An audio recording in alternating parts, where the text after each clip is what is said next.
चलिए आज फिर चलते हैं सवालों की दुनिया में। प्रश्नावली 8.1 का 11वां सवाल क्लास 10 का मैथ है। इसमें कहा जा रहा है कि बताइए कि निम्नलिखित कथन सत्य है या असत्य, कारण सहित अपने उत्तर की पुष्टि कीजिए।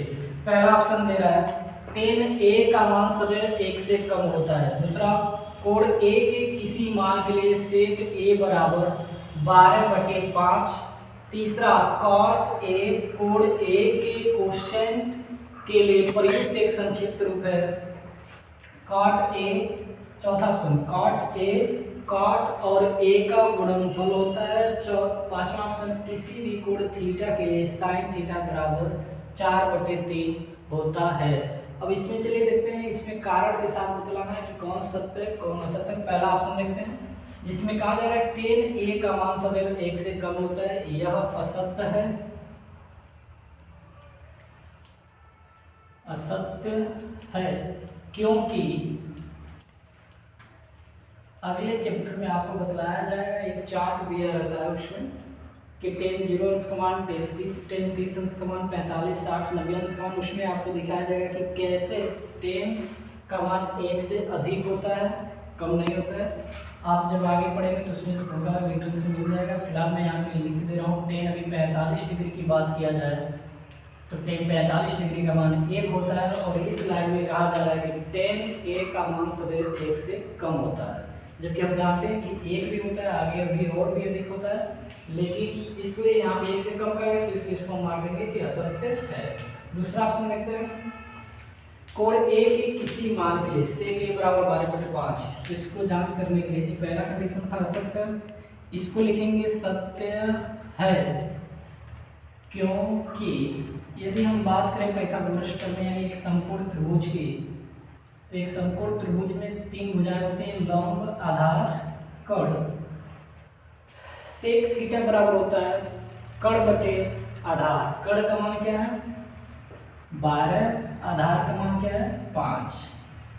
तो किसी भी समकोण त्रिभुज की बात किया जाए तो उसमें जो कर्ण होता है हमेशा लंब और आधार वाली भुजा से बड़ा ही होता है। यदि पाइथागोरस प्रमेय से इस लंब का मान निकाला जाए तो 12 का स्क्वायर 144, 5 का स्क्वायर 25, 144 में से 25 को घटाएंगे कितना होगा 14 में से 5 जाएगा 9, 3 में से 2 जाएगा 1, यहाँ पे बचा कितना 119।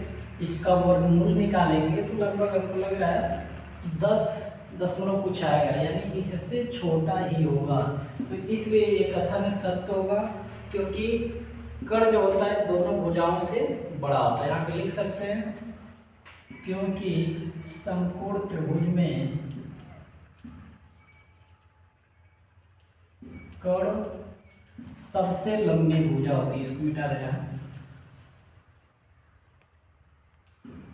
सबसे इसी के आगे लिखना कि नीचे से लिखना सबसे लंबी भुजा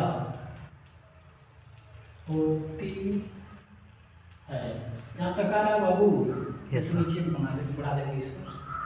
चलिए तीसरा ऑप्शन पे आते हैं cos a कोण a के कोसिएंट के लिए एक प्रयुक्त संक्षिप्त रूप है, तो इसको लिखेंगे असत्य है क्योंकि cos a कोण a के कोसिएंट के लिए प्रयुक्त एक संक्षिप्त रूप नहीं होता है, क्योंकि cos का होता है cos sin करके होता है, तो इसलिए आपका असत्य है। चौथा देखते हैं cot a, cot और a का गुणनफल होता है, जबकि अब चले देखते हैं यहाँ पे ये भी आपका असत्य है। इसको जान लीजिए आप लोग क्योंकि अनुपात और कोण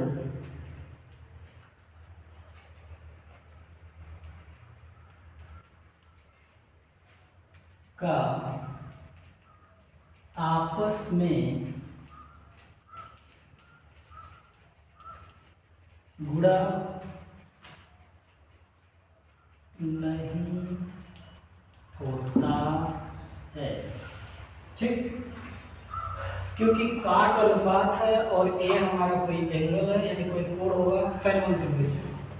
तो इन दोनों का आपस में गुणा कभी नहीं करेंगे, ठीक, इसलिए कथन जो है हमारा असत्य हो जाएगा।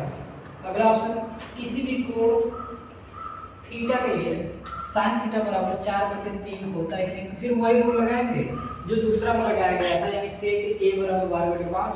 यदि उसी के अनुसार ये भी सही हो गया तो हम इसको भी सत्य मान लेंगे, नहीं तो असत्य हो जाएगा।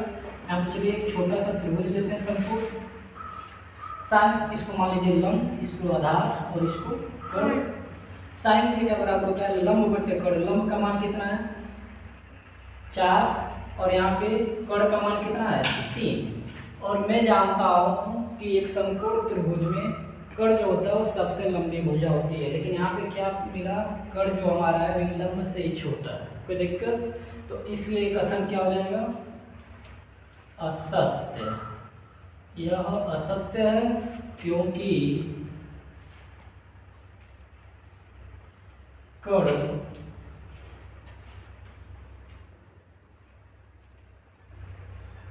लंब से